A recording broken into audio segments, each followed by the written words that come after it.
தமிழகத்தில் வந்து தமிழ் சார்ந்த இதிகாசங்களை மறைத்து அதையெல்லாம் குளிதோண்டி மூடி தமிழ் சார்ந்த கிராம தெய்வங்களை மறைத்து இங்கே வந்து பெரியார் பெரியார் என்ற நிலைப்பாடை உருவாக்கி வளர்ந்தவர்களாம் திராவிடர் கட்சிகள். இதே நீங்கள் சிறுபான்மை மதத்தமான இஸ்லாமியர்களையோ கிறிஸ்தவர்களையோ ஒரு வார்த்தை நீங்கள் அவருடைய மதத்தை பற்றி தப்பாக ஒரு வார்த்தை ஏன் ஒரு குண்டு செலவுக்கு பேச முடியுமா? முடியாது. பாரதிய ஜனதா கட்சியினுடைய தேர்தல் அறிக்கையில் மேனுஃபேக்சரிங்கிலே அயோத்தியா கோயில் கட்டப்படும் என்பதுதான் நிலைப்பாடு. அந்த குடும்ப கட்டுப்பாடுக்கு கதாநாயகன் ராமபுரான் இன்று திராவிட கட்சிகள் சொல்லுகின்றார்கள் ஊரை ஏமாற்றி கோலி பில்லை போட்டு கொள்ளை அடிக்கிறாங்க. ஆகவே ராமன் காட்டிய பாதையில் தான் இன்று ராமராஜ்யம் நடக்கின்றது. ராமன் காட்டிய பாதையில் தான் கிராம சபை கூட்டம் நடக்கின்றது. அதுவே கிராம ராஜ்யம் தான் ராமராஜ்யம் என்பது உள்ளாட்சி அமைப்பு அஜெண்டாவில் இருக்குதா இல்லையா நீங்க பாருங்க.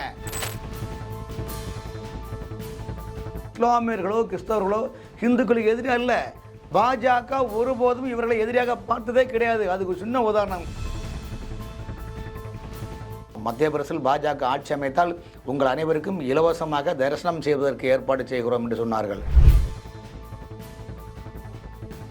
அந்த புல் வெக்கப்பட்டு தலைகுனிந்து நின்றது. உடனே அந்த புல்லை தன் கையில் இருக்க அம்பை பில் இருக்கின்ற அம்பை எடுத்து அந்த புல்லை சற்று ஒதுக்கி வைக்கின்றார். அந்த புல் என்ன தெரியுமா? ராமபுரான் விஸ்வரூப தரிசனம் காட்டினார் மண்டோதரிக்கு. சாதாரண விஷயம் கிடையாது.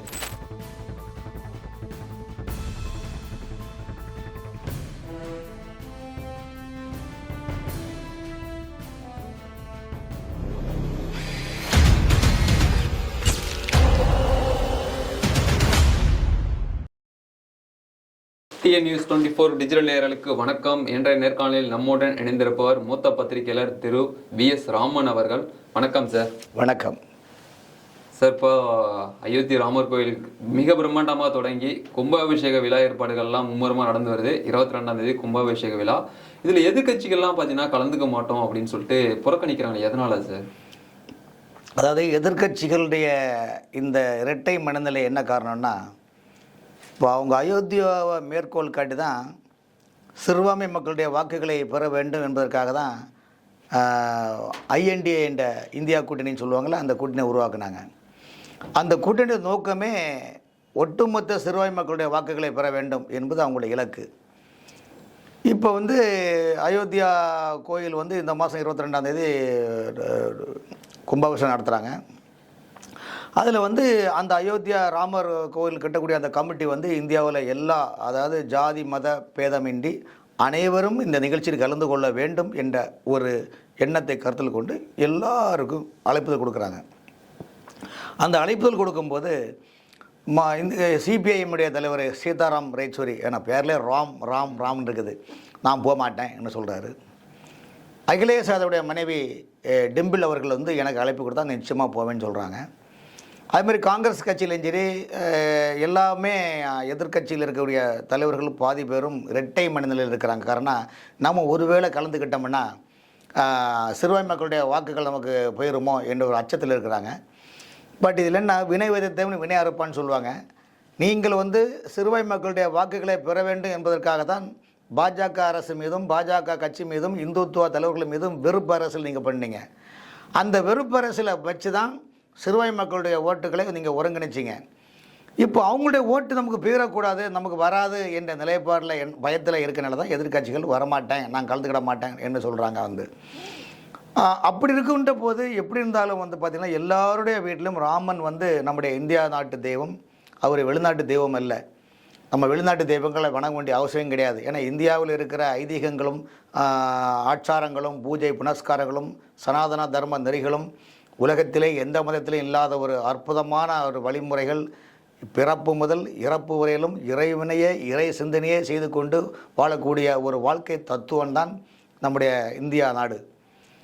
அந்த இந்தியா நாட்டில் மிகப்பெரிய கலாச்சாரம் பண்பாட்டுக்கு சொந்தக்காரன் ஸ்ரீமன் ராமபிரான். நீங்கள் ராமாயணத்தும் நம்முடைய மகாபாரதத்துக்கும் வித்தியாசம் என்னவென்றால், ராமாயணம் என்பது மனிதன் எப்படி வாழ வேண்டும் என்பது, மகாபாரதம் என்பது எப்படிலாம் வாழக்கூடாது என்பது ரெண்டும் எடுத்துக்காட்டு. இந்த ராமபுரானுடைய கோயிலை பொறுத்த வரைக்கும் இன்றைக்கி பார்த்திங்கன்னா மிகப்பெரிய எழுச்சி வருது. உலகமே திரும்பி பார்க்கக்கூடிய அளவிற்கு 7 அதிசயங்களும் அவங்க சொல்லுவாங்க. ஆனால் என்ன 8வது அதிசயம் என்று சொன்னால் அது அயோத்தியா கோயில் தான். அதாவது எல்லா விதமான நீங்கள் அங்கே போனால் இப்போ நம்ம வந்து பார்த்திங்கன்னா நிறைய கோயிலுக்கு போகிறோம். இப்போ திருப்பதி போகிறோம், பழனி முருகன் கோயில் போகிறோம், திருச்செந்தூர் போகிறோம். எல்லா மக்களும் மனசை சாந்த சுரூபமாக்கி தன்னுடைய நிறைகளையோ குறைகளையோ எல்லாம் போக்குவதற்காக இறைவனை நாடுகிறோம். இப்போ ராமன் அப்படி அல்ல. ராமபுரானுடைய ராமாயணத்தில் பார்த்திங்கன்னா ஒவ்வொரு காலகட்டத்துக்கும் உனக்கு என்ன குறை அல்ல அந்த குறையை நிறையாக்குவதற்கு எல்லாமே ராமாயணம் கூறுகின்றது. அந்த நிலைப்பாட்டில் முன் வச்சு தான் ராமர் கோயில் திறப்பு விழாவுக்கு எதிர்க்கட்சிகள் இரட்டை நிலையான மனநிலை உள்ளார்கள். அவருடைய இரட்டை நிலை மனதிற்கு காரணம் சிறுபான்மை மக்களுடைய வாக்குகள் போயிடக்கூடாது என்பதற்காக தான். சிறுபான்மை மக்களை விட இந்துக்கள் வந்து அதிகம், அது எல்லாருக்கும் தெரிஞ்சது. ஏன் இந்துக்கள் மீது அவங்களுக்கு அக்கறை கிடையாதுங்களா? அதாவது எதிர்கட்சி தலைவர் உண்மைதான். இந்துக்களை பொறுத்தவரையிலும் சகிப்புத்தன்மை கொண்டவர்கள். நீங்கள் திட்டி போயிட்டனா அவன் திட்டுறாப்பா, அவன் அறிவு இல்லாமல் திட்டுறான், சரி ஏதோ சூழ்நிலை திட்டுறான், விட்டுப்பா, அது விட்டுருங்க என்ன சொல்லுவோம். 90% இந்துக்கள் அந்த மனப்போக்கத்தில் இருக்கிறாங்க. இது அதுக்கு உதாரணம் பார்த்திங்கன்னா, இப்போ தமிழ்நாட்டில் திராவிட கட்சிகள் வந்து ஹிந்து தர்மத்தை எதிர்த்து தான் அவங்க அரசியல் பண்ணாங்க. மிகப்பெரிய இந்தியாவிலே ஒரு மோசமான கல்ச்சரையும் கலாச்சார பண்பாட்டையும் மறைத்து இங்கே பெரியாரையும் அண்ணாவும் வைத்து தமிழகத்தில் வந்து தமிழ் சார்ந்த இதிகாசங்களை மறைத்து அதையெல்லாம் குளிதோண்டி மூடி தமிழ் சார்ந்த கிராம தெய்வங்களையும் மறைத்து இங்கே வந்து பெரியார் பெரியார் என்ற நிலைப்பாடை உருவாக்கி வளர்ந்தவர்களாம் திராவிட கட்சிகள். ராமபுரானுக்கே செருப்பு மலை போட்டவர்கள், ஸ்ரீ ரங்கநாதரை குண்டு வைத்து தகர்க்க வேண்டும் சொன்னவர்கள், அடியே மீனாட்சி உனக்கு எதுக்கடி வைர மூக்குத்தி களத்திடே என்று சொன்னக்கூடிய அண்ணாவையும் இந்த நாடு முதலமைச்சர் ஆக்கியிருக்கு நம்ம தமிழ்நாடு தான். ஸோ இப்படிப்பட்ட ஒரு மோசமான ஒரு சூழ்நிலையில் தான் தமிழ்நாட்டினுடைய அரசியல் சூழ்நிலைகள். அப்போ இந்த மாதிரி எண்ணம் கொண்டவர்களையே நம்ம ஆட்சியில் வச்சுருக்கோம். அவங்கள தேர்வு செய்து ஆட்சி நடத்திருக்கோம். அவங்க கண்ட்ரோல் தான் இன்றைக்கி ரன் பண்ணிகிட்டு இருக்கிறாங்க. ஸோ அப்படிப்பட்ட ஒரு மனநிலையில் உள்ளவர்கள் வந்து இந்த மாதிரி ஒரு நிலைப்பாடு வரும்போது அவங்களுக்கு சிந்தனைகள் மாறதான் செய்யும். அந்த சிந்தனைகளை மாறுகின்ற போது காரணம் என்னென்றால் தமிழ்நாட்டை பொறுத்தவரை எதுக்கு உதாரணம் சொல்லணும்னா, இப்படிப்பட்ட எண்ணம் உள்ளவர்களே இருக்கிறாங்க இல்லையா. இந்து மதத்தை என்ன வேணும் திட்டலாம், நீ எப்படி வேணும் சொல்லலாம், ஹிந்து தெய்வங்களை கேவலமாக திட்டலாம், என்ன வேணும் செய்யலாம், சைக்கு போடுறதா இல்லையா, சைக்கித்து கொண்டு போகிறாங்களா இல்லையா. இதே நீங்கள் சிறுபான்மை மதத்தமான இஸ்லாமியர்களையோ கிறிஸ்தவர்களையோ ஒரு வார்த்தை நீங்கள் அவருடைய மதத்தை பற்றி தப்பாக ஒரு வார்த்தை ஏன் ஒரு குண்டு செலவுக்கு பேச முடியுமா? முடியாது. ஏன்னா அவர்களிடம் ஒற்றுமை என்ற நிலைப்பாடு உள்ளது. அந்த ஒற்றுமை என்ற நிலைப்பாடை வைத்து ஓட்டு வங்கி என்ற நிலைப்பாட்டை திராவிட கட்சிகள் ஏற்படுத்துகின்றன. ஆகவே தான் அவங்களுடைய ஓட்டு வங்கிக்கு தான் அவங்கள்ட்ட போய் நிற்கிறாங்க. ஓட்டு வங்கி இல்லாட்டா சீமான் நபர் ஓட்டு வங்கின்னு இல்லாட்டா அவங்கள்ட்ட போக மாட்டாங்க. ஆனால் வெளிநாடுகளில் பார்த்திங்கன்னா பல நாடுகளில் பாகிஸ்தான்லாம் பார்த்திங்கன்னா இந்துக்களுக்கு ஓட்டுரிமை கிடையாது. ஆனால் இந்தியாவில் மதசார்பற்ற நாடுன்னு சொல்லிக்கொண்டு இந்தியாவில் எல்லா மதத்தவர்களுக்கும் சமமான ஒரு நிலைப்பாடு மருத்துவத்திலையும் சரி எல்லா துறை அரசு துறையிலையும் சரி முதலமைச்சர் ஜனாதிபதி எல்லாமே கொடுக்குறாங்க. அது வந்து இந்தியாவுடைய அந்த டெமோக்ரட்டிக் கண்ட்ரின்னு ஒரு நிலைப்பாடை அவங்க பயன்படுத்துகிறாங்க. ஸோ அவங்கள ஓட்டு வங்கிக்காக தான் அவங்க வந்து சிறுபான்மை மக்களை ஒரு ஆயுதமாக பயன்படுத்துகிறாங்க. பெரும்பான்மை மக்கள் இதெல்லாம் சகித்து கொண்டு இருக்கனால தான் பெரும்பான்மை மக்கள் அதை பெருசாக நினைக்கிறதும் கிடையாது. இப்போ எதிர்கட்சி வந்து கலந்து கொள்ளாததுக்கு ஒரு காரணம் வந்து பாஜக வந்து முன்னெடுத்து செய்த அயோத்தி கோயில, அதனால நாம் வந்து அரசியல் விதமாக வந்து கலந்து கொள்ளவில்லையா? பாரதிய ஜனதா கட்சியினுடைய தேர்தல் அறிக்கையில் மேனுஃபேக்சரிங்கிலே அயோத்தியா கோயில் கட்டப்படும் என்பதுதான் நிலைப்பாடு. ஸோ ஆகவே யாருமே அதை முன் வர மாட்டாங்க. பெரும்பான்மை மக்களுக்கு ஒரு பிரச்சனை என்றால் அதை வந்து கம்ப்ளீட்டாக அதில் வந்து சங்கமித்து அதில் என்ன நிலைப்பாடு என்ன குறை நிறை என்று சொல்லி நிறைவாக ஏற்படுத்துவது பாரதிய ஜனதா கட்சி தான். அதுவும் அதை சார்ந்த இதர இந்து பரிவார அமைப்புகள் தான். ஆகவே பாரதிய ஜனதா கட்சியினுடைய தேர்தல் அறிக்கையில் அயோத்தியா கோயில் கட்டுவோம் என்ற மேனுஃபேக்சரிங்கிறனால அவங்க கட்டுறாங்க. இதில் என்ன இது தப்பு இருக்குது சொல்லுங்கள்? இல்லை அதனால தான் கலந்து கொள்ளலையா எதிர்கட்சி? நான் அந்த கட்சி செய்யுது நாம் போய் அங்கே கலந்து. சார் உங்களுக்கு ஒரு திருமண வீட்டில் சொந்தக்காரங்க திருமண வீட்டுக்கு போகிறோம், இல்லை தெரிஞ்சவங்க திருமண வீட்டுக்கு போகிறோம், போகிறதும் உங்களுடைய விருப்பம். சில வீட்டில் என்ன பண்ண நாம் போகல பையனை போய் மை எழுதிட்டு வர சொல்லுவோம். இது நிலைப்பாடு. அதனால் போவதும் அழைப்பது அந்த கமிட்டியினுடைய அயோத்தியா கமிட்டியினுடைய கடமை, வருவதும் வராததும் அவருடைய நிலைப்பாடு. சார் இப்போ அந்த அயோத்தி கோயிலில் நிறுவனத்துக்கு அப்புறம் பார்த்தீங்கன்னா ரயில் நிலையத்துக்கு தம் பேர் வச்சுருந்தாங்க. அதுக்கப்புறம் அந்த ஏர்போர்ட்டுக்கு வந்து வால்மீகின்னு சொல்லிட்டு பேர் வச்சாங்க. இதோட சிறப்பு அம்சங்கள்லாம் என்ன எப்படி சார்? அதாவது அந்த அயோத்தியாவில் ரயில் நிற்கக்கூடிய அந்த ஸ்டேஷனுக்கு பேர் அயோத்தியா தம் என்றால் புனிதம் என்பது பொருள். இப்போ நம்ம ஒரு நிகழ்ச்சியை பார்க்குறோம், டிவிலாம் பார்ப்பீங்க, நல்லா இருக்கு, டன் வெல் டன் சொல்கிறோம்.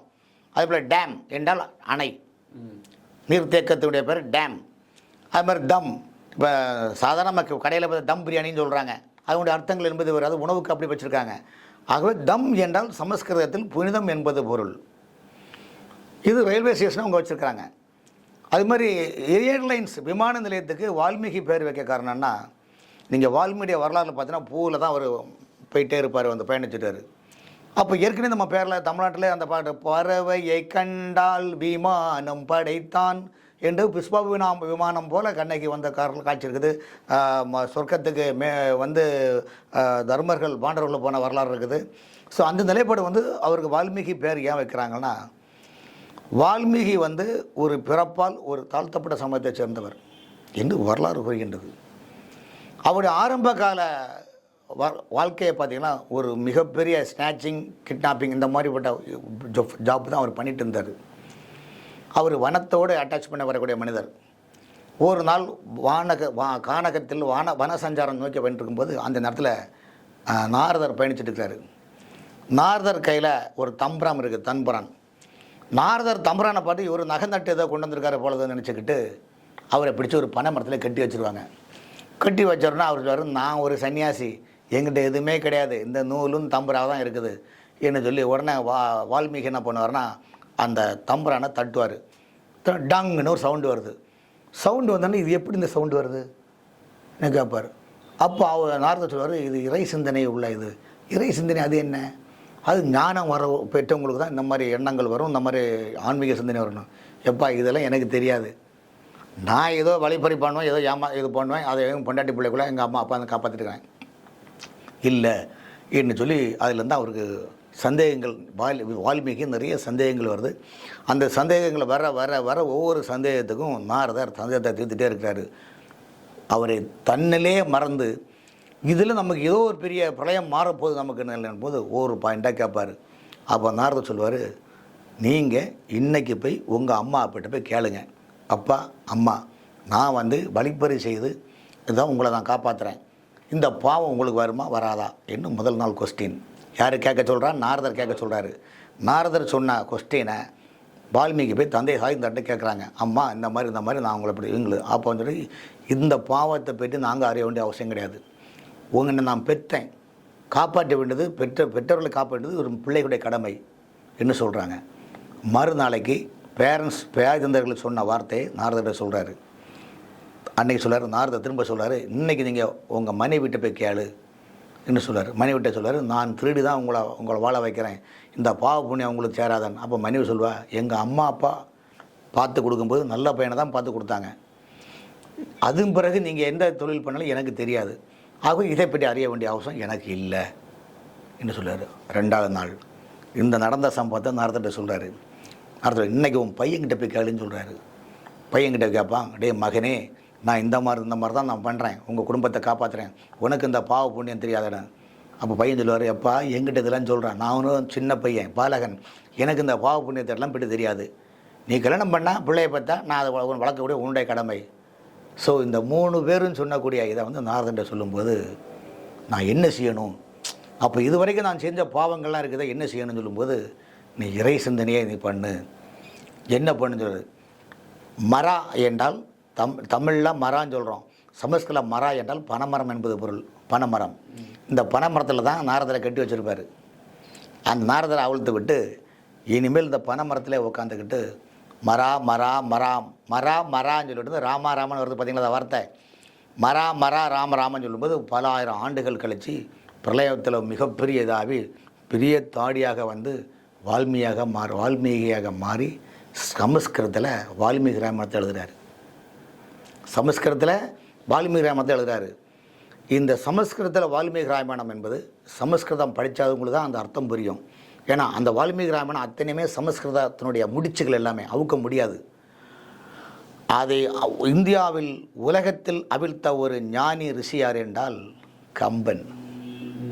நம்ம தமிழ்நாட்டை சேர்ந்த கம்பன் தான் அந்த வால்மீகி ராமாயணத்தை ரீமேக் பண்ணி டிரான்ஸ்லேட்டர் செய்து கம்ப ராமாயணம் எழுதி அந்த கம்ப ராமாயணமாக கொண்டு வரும்போது தான் எளிய வடிவில் படிக்கும்போது தான் உலகத்தில் ஓஹோ இப்படி ஒரு வாழ்க்கை வரலாறு இருக்குதா என்பது தான் பண்ணுது. அதனால அதில் தான் வால்மீகி வந்து ராமருடைய வரலாறுகள் இதிகாசங்கள் எப்படி என்ன பெரிய மிகப்பெரிய எக்யூப்மெண்ட்ஸு, அதாவது மிகப்பெரிய படிக்க படிக்க படிக்க உங்களுக்கு வால்மீகிக்கு எப்படி ஒரு அதை நாரதருடைய ஞானம் கேட்க கேட்க கேட்க கேட்க இன்னும் கொண்டா இன்னும் கொண்டா இன்னும் கொண்டா திகட்டாத ஒரு தெல்லமுது போன்ற ஒரு மனநிலை எப்படி வால்மீகி உருவானதோ அதே போல் அவர் எழுதின அந்த காப்பியத்துக்கும் வால்மீகி ராமாயணத்தை சமஸ்கிருதத்திலிருந்து எடுத்து சமஸ்கிருத முடிச்சுகளை அவிழ்த்து எளிய தமிழில் கொண்டு வந்தவன் கம்பன்.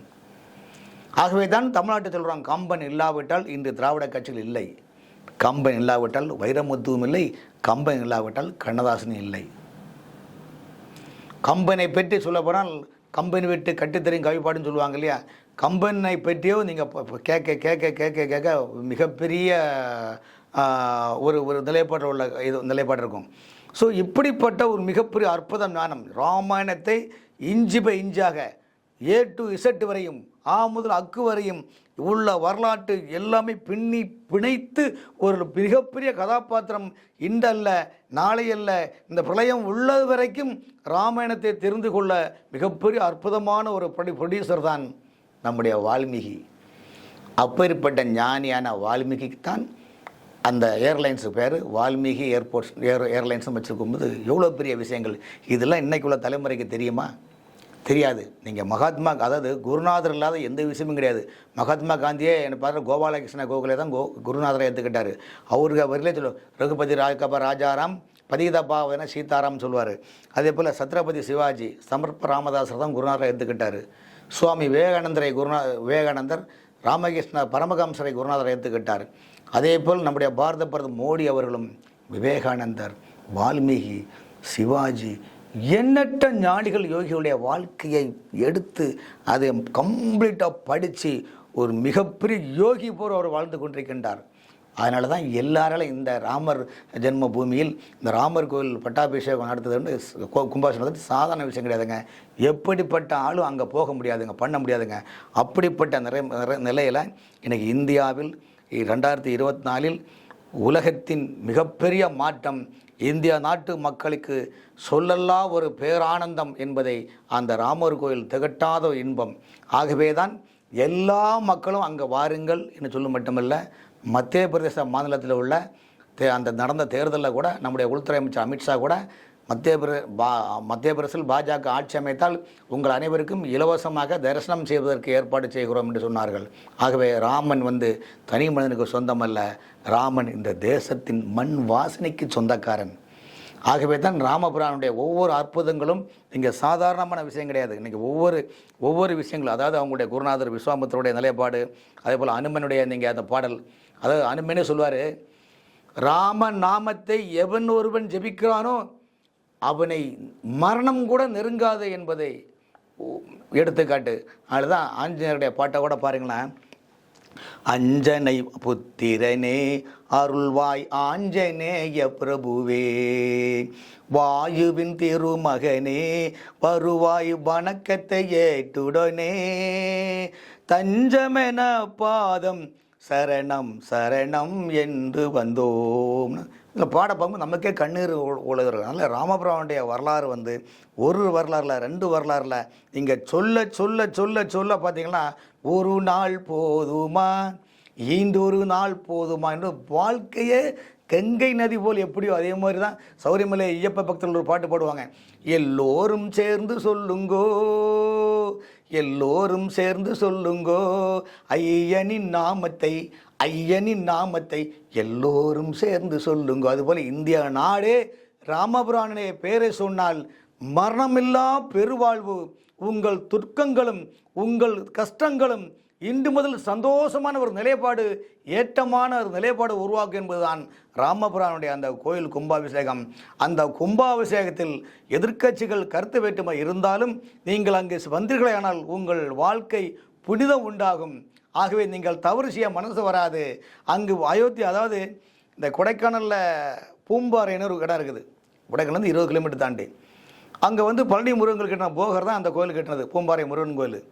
அந்த கோயிலை நீங்கள் போகணுன்னாச்சா போகவே முடியாதுங்க. அவராக மனசு வைக்கணும் நீங்கள் வர்றதுக்கு. ஆகவே ராமபிரானை அவர் அழைக்கணும், உங்களுக்கு வாங்க வா என்று ஒரு நிலைப்பாடு உருவாக வேண்டும். ராமபிரான் புல்லுக்கு கூட அவர் காட்சி கொடுத்துருக்காருன்னா, ஒரு சின்ன உதாரணம் சொல்கிறேன். ஒரு முறை கௌதமனுடைய மனைவி அகல்யா, கௌதமனுடைய மகிழ்ச்சி அகல்யா மீது இந்திரன் மோகம் கொள்ளுகிறான். ஒரு நாள் அர்த்த ஜாமத்தில் ஜெவக்கோழியாக கூவி அந்த கௌதம முனிவரை ஆற்றுல குளிக்க போகிறாரு. ஆற்றுல குளிக்கும் ஞானிகள் அவர் கௌதம முனிவரை பார்க்குறாரு. இந்திரன் வருகிறான். உடனே மனைவிடம் வந்து சபிக்கிறார். அவங்க கல்லாக மாறுறாங்க. கல்லாக மாறும்போது பொதுவாக முனிவர்கள் சபிச்சா ஒரு ஆப்ஷன் கொடுப்பாங்க, சொல்யூஷன். என்றைக்காவது ராமன் உன்னை மீது இந்த கல் மீது பட்டால் நீ அகலியாக மாறுவாய் என்று. அதே போல் காலங்கள் மாறிய காலத்தில் ராமனுடைய பாதம் அந்த கல் மீது பட்டது. கல் உடனே அகலியாக மாறினாள். அந்த அகலியாக மாறின அடியில் ஒரு காட்சி சொல்கிறேன், இது யாருக்குமே தெரியாது. அடியில் ஒரு புல் இருக்குது. அந்த புல் வந்து ராமபிரானுடைய பாதத்தை கட்டவரில் பிடிச்சி இழுக்குது. ராமபிரான், ஹூ ஆர் யூ, இது யார்? அப்பா அந்த புல் சொல்லுது, ராமா என் உடம்பை பாரு, பலாயிரம் ஆண்டுகளாக அந்த கல்லுக்களை மாட்டிக்கிட்டேன். என் உடம்பு இப்போ மாற்றுத்திறனாளி நான் நிலைப்பாடு உருவாகி போச்சு. அப்போ கேட்குறாரு, நடந்த சம்பவம் என்னென்னு கேட்குறாரு. ராமன் கிட்ட அந்த புல் ஒவ்வொரு கதையாக சொல்லுது. அப்போ ராமன் புல்லுகிட்ட கேட்குறாரு, ஏ புல்லே, இவ்வளோ விவாதம் என்கிட்ட நடத்துறியே, நீ நினைத்திருந்தால் இந்திரன் சேவலாக கூவியிருக்கின்ற போது கௌதம முனிவரை நீ காட்டில் குளிக்க போகாமல் ஆக்கியிருக்கலாமே, அதென்ன ஒரு அறிவாளிக்கு அழகு என்று கேட்டவுடன் அந்த புல் வெக்கப்பட்டு தலைகுனிந்து நின்றது. உடனே அந்த புல்லை தன் கையில் இருக்க அம்பை, பில் இருக்கின்ற அம்பை எடுத்து அந்த புல்லை சற்று ஒதுக்கி வைக்கின்றார். அந்த புல் என்ன தெரியுமா? தொட்டால் சினிங்கின்னு ஒரு இலை இருக்குது பார்த்தீங்களா, பூ ஒரு இலை இருக்கும் பாருங்கள். எங்கள் தென் மாவட்டத்தில் தொட்டால் வாடின்னு சொல்லுவாங்க, இங்கே சென்னையில் வந்து தொட்டால் சினிங்கின்னு சொல்லுவாங்க. ஆகவே தொட்டால் சினிங்கிக்கே ஞானத்தை கொடுத்தவர். பாரத அந்த அந்த போர் இலங்கையில் போர் முடியுது. ராமபுரான் மணல் திட்டில் உட்கார்ந்து கொண்டிருக்கின்றார். வாண்டோதரி ராமனை பார்க்க சொல்லுகின்றார். ஒரு பெண் நிழலாக தெரிகின்றது. நீ யார் என்று ராமன் கேட்கின்றான். வண்டோதரி சொல்லுகின்றான், நான் ராவனுடைய மனைவி. எங்களுடைய வம்சத்தில் ஒரு போரிட்டு வெற்றி பெற்றால் வெற்றி பெற்றவன் தோல்வியுட்ட மன்னருடைய குடும்பத்தை கவுளுகிறன் செய்வான். ஆனால் நீங்கள் அப்படி செய்யவில்லை. என் கணவனிடம் பலமுறை சொன்னேன், ராமன் தெய்வப்பிறவி, அந்த மனைவியை விட்டுவிடுங்கள் சொன்னேன். என் கணவர் கேட்கவில்லை என்று சொல்லுகின்ற போதுதான் ராமபுரான் விசுரூப தரிசனம் காட்டினார் மண்டோதரிக்கு. சாதாரண விஷயம் கிடையாது. நலன் நிலன் சேது சமுத்திரம் அதோட பாலம் கெட்டுகின்ற போது நலன் நிலன் என்ற குட்டி குரங்கு தான் கல்லை வைத்தன. கல் வைத்து அதன் மேல் தான் பாலத்தை கட்டுகின்றார்கள் என்றால் ராமன், ராமாயண காப்பியங்கள், ராமன் உலகத்துக்கே ஒரு முன்னுதாரணமாக தேசிய புருஷன் மட்டுமல்ல, குடும்ப கட்டுப்பாட்டுக்கே ராமன் தான் சொந்தக்காரன் சார். 16 வருஷம் வனவாசம் போகிறாரு. அயோத்தியா மக்கள் கண்ணீர் விடுகின்றார்கள். ஐயோ ராமா, இனி நான் எங்கு காண்பேன், 16 வருடம் இருக்க வேண்டும் அல்லவா என்று சொன்னார். அந்த காலத்தில் ராமன் அந்த நாட்டை விட்டு எப்போது வனவாசம் சென்றாரோ அந்த வனவாசத்தை சென்றிலிருந்து வருது வரைக்கும் அயோத்தியாவில் ஒரு குழந்தை கூட எக்ஸ்ட்ரா பிறக்கலைங்க. அப்போ மக்களுடைய மனக்கட்டுப்பாடு எப்படி கட்டுப்பாடு உள்ளது? ராமன், லவன், குசன் என்ற 2 குழந்தைகளோடு வாழ்ந்தான் என்றால் அன்று குடும்ப கட்டுப்பாடுக்கு கதாநாயகன் ராமபுரான். இன்று திராவிட கட்சிகள் சொல்லுகின்றார்கள், ஊரை ஏமாட்டி போலி பில்லை போட்டு கொள்ளை அடிக்கிறாங்க. ஆகவே ராமன் காட்டிய பாதையில் தான் இன்று ராமராஜ்யம் நடக்கின்றது. ராமன் காட்டிய பாதையில் தான் கிராம சபை கூட்டம் நடக்கின்றது. அதுவே கிராம ராஜ்யம் தான் ராமராஜ்யம் என்றது உள்ளாட்சி அமைப்பினுடைய அஜெண்டாவில் இருக்குதா இல்லையா? நீங்கள் பாருங்கள். இவர்களெல்லாம் ஏதாவது பொய்யா சொல்லி ஏமாற்ற வேண்டும், வீட்டுக்குள்ளே சாமியை வணங்க வேண்டும், வெளியில் திட்ட வேணும். ஆகவே ராமன் இந்த மண்ணின் மண் வாசனைக்கு சொந்தக்காரன். ராமபுரான் இன்னைக்கு 2020 இந்த ஆண்டு 22ஆம் தேதிக்கு பிறகு பாருங்கள், இந்த நாட்டு மிகப்பெரிய மாற்றம் வரும். இந்த நாட்டில் அனைத்து, அதாவது ஒரு விஷயம் சார், இன்றைக்கி இஸ்லாமியர்களோ கிறிஸ்தவர்களோ ஹிந்துக்களுக்கு எதிரியாக இல்லை. பாஜக ஒருபோதும் இவர்களை எதிரியாக பார்த்ததே கிடையாது. அதுக்கு ஒரு சின்ன உதாரணம், பாகிஸ்தானில் மக்கள் வாழ்க்கையை பாருங்கள், பங்களாதேஷ் மக்களுடைய வாழ்க்கையை பாருங்கள், ஈரான் வாழ்க்கையை பாருங்கள். எல்லா நாட்டிலையும் இஸ்லாமிய நாட்டுகளுக்கு பெரும்பான்மை ஆட்சியில் கூடிய எந்த நாட்டு மக்களும் பெரிய நிம்மதி கிடையாது. ஆனால் பாரத தேசத்தில் மட்டும்தான் நிம்மதியாகவும் அன்பாகவும் அமைதியாகவும் இருக்கின்றார்கள். ஆனால் இந்த அன்பாயும் அமைதியையும் கெடுக்கக்கூடியவர்கள் எதிர்க்கட்சியவர் சொல்லுகின்ற சில கருப்பாடுகள், இவர்களுக்கும் சொல்லுகின்றேன். 2022ஆம் ஆண்டு இந்த 2024 இப்போ இந்த 22ஆம் தேதி கோயில் கும்பாசத்துக்கு பிறகு இந்த நாடு மிகப்பெரிய மாற்றம் காணப்படுகின்றது. ஞானிகளும் யோகிகளும் ரிஷிகளும் தவசிகளும் சித்தர்களும் முனிவர்களும் மிகப்பெரிய எழுத்தாளர்களும் கண்ட கனவு பாரதத்தின் பிரதமர் மோடி நிறைவேற்றியுள்ளார் என்றால் எவ்வளோ பெரிய விஷயங்க சார். சாதாரண நீங்கள் ஒரு வீடு கட்டுறீங்க, அந்த வீடு கட்டும்போது நீங்கள் சாதாரண ஒரு 300 ஸ்கொயர் ஃபீட்டில் 600 ஸ்கொயர் ஃபீட் வீடு கட்டுறீங்க. இந்த வீடு கட்டும்போதே கிச்சன் எங்கே இருக்குன்னு பார்க்குறீங்க, அக்கினி மூலையாக பார்க்குறீங்க, கன்னி மூலையாக பார்க்குறீங்க.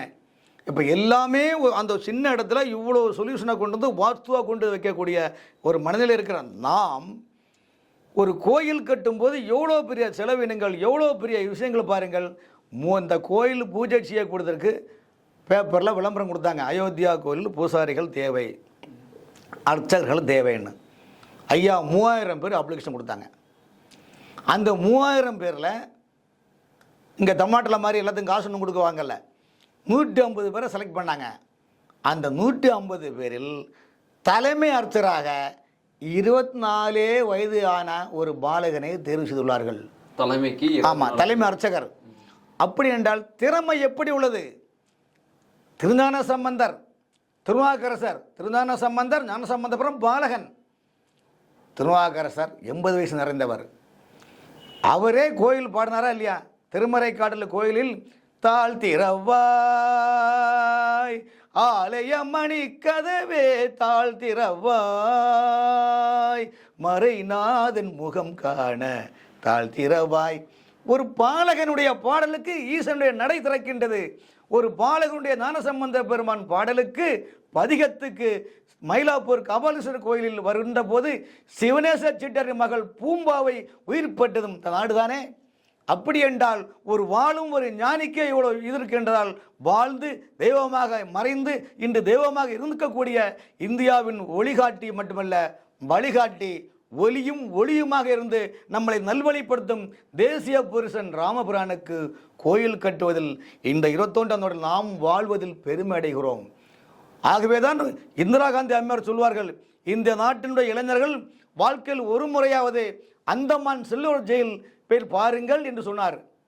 ஆகவே நாங்கள் சொல்கின்றோம், இந்த நாட்டில் பிறந்த 140 கோடி மக்களும் உங்களுடைய வாழ்க்கையில் ஒரு முறையாவது அயோத்தியாவில் செல்லுங்கள் என்று சொல்லுகிறோம்.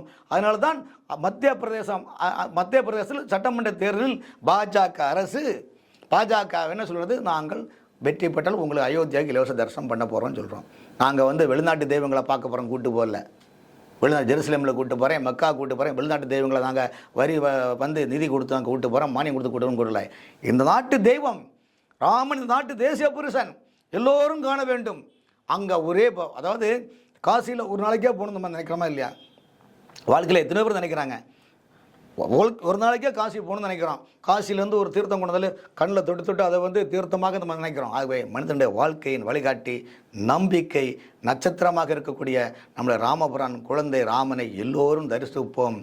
இந்த ராமபிரானுடைய கும்பாபிஷேக விழாவுக்கு நம்முடைய பாரத பிரதமர் இவ்வளவு அழகாக ஏற்பாடு செய்து மிகப்பெரிய வழிகாட்டியாக இருந்து அந்த கோயில் கும்பாபிஷேகம் முடித்தது பாருங்கள். இந்த ஆண்டு நடக்கக்கூடிய பார்லிமெண்ட் தேர்தலில் 3வது முறையாக பிரதமர் மோடி அவர்கள் பிரதமர் ஆவார். இது ராமன் மீது சாட்சியாக சொல்லுகிறேன், ராமன் மீது சத்தியமாக சொல்லுகிறேன். நிச்சயமாக இந்தியாவினுடைய மக்கள் ஒருங்கிணைந்து பிரதமரை மீண்டும் தேர்ந்தெடுப்பார்கள் என்பது எந்த மாற்றமும் இல்லை. ராமபிரான் கோயிலை தரிசிப்போம், அனைவரும் எல்லோரும் இன்பிட்டு வாழ்வோம் என்பது என்னுடைய நிலைப்பாடு. நன்றி சார். நன்றி.